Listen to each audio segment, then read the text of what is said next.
Assalamu alaikum jama'a. Su wannan bidiyon zan nuna muku apps wanda yanzu su ne suke trending in dai na making money ne wanda za a samu kuɗi da su. Insha Allah ku bi ni a cikin bidiyon nan zan nuna muku ba tare da ɓata lokaci ba.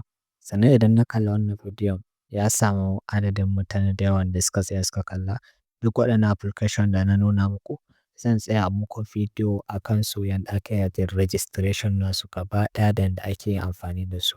So da farko bari in fara nuna muku app na farko. App na farko shine wannan app ɗin a toshe. So app na biyu shine wannan me nake da suna Best app. So app na uku shi kuma shine wannan detox. Sai app na huɗu shine online plus.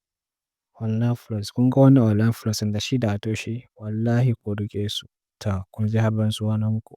App na huɗu shine ko na biyar zan ce so value. Kun ga wannan da shi da online plus da pi gashi nan ban nuna muku ba ma shi gashi nan a sama. So ku riƙe su, ku riƙe su so ta. Sai app na huɗu ga very chat. Waɗannan su ne important apps I swear ina gaya muku ku riƙe su da kyau.